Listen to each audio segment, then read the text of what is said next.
Wee beastie, but it might be very cold nonetheless. Now then, Caroline Lucas remains the Green Party's only MP, but she's been making waves over Brexit, picking up on those Cambridge Analytica allegations we were talking about to call into question the outcome of the referendum itself. Welcome, Caroline Lucas. Thank you very much. And so I suppose my first question must be, what is your hard evidence that there is a connection between the Cambridge Analytica and Facebook story on the one hand and the Brexit campaign on the other? Well, let me say first of all that I think that what these revelations demonstrate is that there is something rotten at the heart of our democracy and that we need to be overhauling our rules that govern elections, election funding. Is there really something rotten at the heart of our democracy? Because I still struggle to see. I mean, I can see that data was harvested by, from naive people who didn't understand what Facebook was doing, and some of it was used by a company claiming to be brilliant, mainly in America and not in here. I can't really see the absolutely clear connection with the Brexit campaign. Well, the links with Vote Leave, I think, are reasonably clear in terms of the allegations that have been made. And yes, for sure, we need to have more of an investigation, and that's what I'm calling for. What I want to see is a real investigation into exactly who knew what. The ministers associated with the Vote Leave campaign, what did they know about the money that was going to Believe? What was the relationship between Vote Leave and Believe? And then in turn, what was the relationship between Believe and, of course, then Aggregate IQ based in Canada? Now, this is a really complex network, but big questions need to be asked, and it goes much wider than just the referendum. I mean, I feel, as an observer of this, I don't know who to believe. Everybody is calling everybody else a liar or a charlatan or worse, and I assume you're in the same situation. Neither of us really know what happened. So we need an inquiry, Andrew. But we can't at this stage jump ahead and say, therefore, that the referendum was illegitimate, can we? I'm not saying that, actually. What I am saying is that I think that it calls into question the legitimacy of the EU. I mean, your own press release says, this scandal calls into question the legitimacy of the EU referendum. I think it adds further questions as to how that referendum was run. What I want to do is not rerun that referendum. What I want to do is to add weight to the argument that we should have a people's vote on the final deal. I think this is just simply one more piece of argument, because I've long argued You're not saying at this point that this referendum was improperly handled, or that the outcome was in any sense dubious or dodgy. I'm saying that there are questions to be answered, and I think, as you've just admitted, neither of us actually know the full picture. Who should conduct the inquiry then? Because the Electoral Commission are conducting inquiries of their own at the moment. Well, I think what this whole saga demonstrates really is that the Electoral Commission simply doesn't have the resource, it doesn't have the power. It's been looking at this for over a year and nothing's happened. When it comes to data regulation, and that's in the hands of the Information Commissioner, her powers are so feeble that she had to wait for a week to get her people inside the offices of Cambridge Analytica, by which time, presumably, they will have pressed a few delete buttons. So the whole system, that's why I come back to my original point, which is that the whole system needs to be overhauled. We've basically got a set of analogue rules trying to deal with the digital age. That's not working. And in this digital age, can we at least agree that we are both surrounded by a thicket of question marks, and that therefore the Green Party press release saying that this calls into question the legitimacy of the referendum is wrong? I think calls into question is an entirely fair description of that. It calls into question. We need to answer those questions. Yes, another question mark. Can I ask about the second referendum question, therefore, which you raised yourself? Can I really challenge you on that? It is not a second referendum. It is a first vote on the final deal. The vote that was had in 2016. Now, this is a really important distinction, because people will make it sound as if what we're trying to do is rerun. That was the first one, and then there's another one, and that's the second one. The first one was about whether or not we will depart from the EU. It was not about the destination. No, what we want is the opportunity for the people to look at the fine print when they see that final deal, because there has been so much that has happened between the referendum of 2016 and where we are now in 2018. So many things were promised and have not come to pass. The 350 million for the NHS I understand all of that.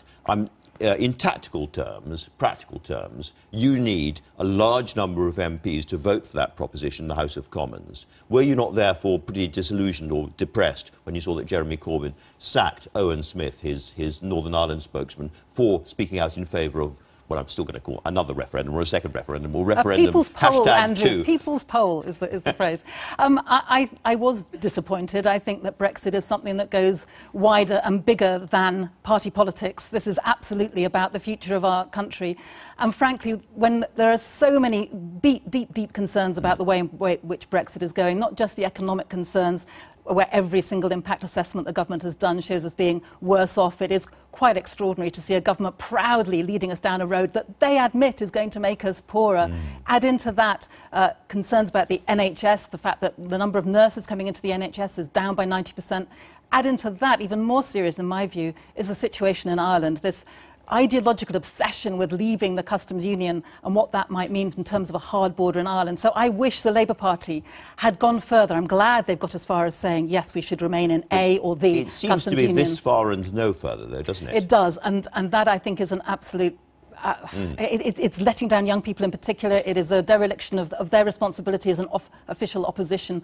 They have the opportunity here to save this country from a massive impoverishment, and they are not doing it. And yet, when you look at the Corbynite Labour Party on the one hand and the Green Party on the other, it's clear that somebody is doing something right, and it's not you guys. Your membership has plunged since 2015 when Jeremy Corbyn became Labour leader, and the number of people voting for you has more than halved. And that coincides with Corbyn's takeover of the Labour Party. So it appears that a lot of the kind of more radical, environmentally minded people who were attracted to the Green Party are turning instead to the Labour Party. Well, look, we have a rotten electoral system. You won't be surprised to hear me say that. In 2015, we had 1 million people voting Green, and if we'd had a proportional electoral system, that could have delivered us about 20 MPs. Of course, it's no secret that Jeremy Corbyn followed where the Green Party led when it came to some of those social policies, and as a result, he did very well at that last election. I can't deny that. But our membership is still massively higher than it was in the run-up to 2015.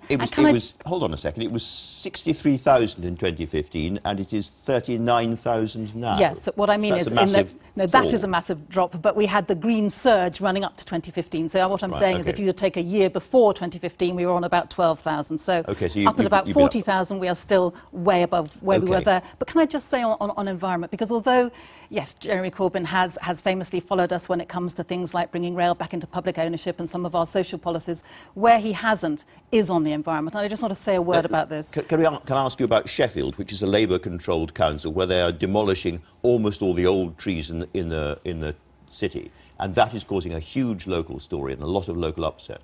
It is a massive story. We're seeing 6,000 mature, beautiful trees being cut down for no better reason than that it's cheaper to do so under the PFI contract that the Labour councillors have set up. And it's our councillor, the Green councillor, Alison Teal, who has been taking peaceful direct action to protect those trees. The way that her Labour colleagues responded to that was to try to get her having a custodial sentence when she was tried. Now, thankfully, she was acquitted. But the idea that Labour councillors are trying to persecute someone who has the courage to protect these trees from an entirely commercially driven set of proposals to cut them down, and they are being cut down, I think really shows their true colours, I'm afraid. Let me suggest that you have one other little nightmare going on, which is that a Conservative Environment Secretary, Michael Gove, when it comes to plastics and animal welfare and cruelty to animals and lots of other issues, lots of issues around health, the health of the countryside and hedgerows, is actually saying things which are attracting the Green vote.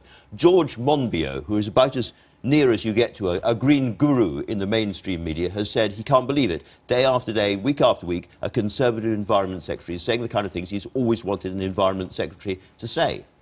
Well, I think the Michael Gove, you can say. The crucial word that you've repeated several times is Gove is saying lots of things, and Gove is certainly saying lots of things, and to that extent, that's welcome. He's learnt some of the language, but if you look at the detail, look at that 25-year environment plan.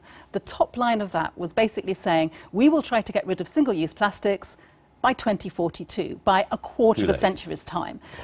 So there are no real targets. There's no real sense that this has changed from the Michael Gove, who not long ago was trying to take climate out of the curriculum. We need to see far more ambitious action on the environment, because that was the point I was hoping to talk about, which was that we are facing a sixth mass extinction. We are overfishing. We are cutting down too many trees. The environmental crisis is getting worse. And that is why the Green Party is needed more than ever. Caroline Lucas, thank you very much for talking to us. Coming up later, the Sunday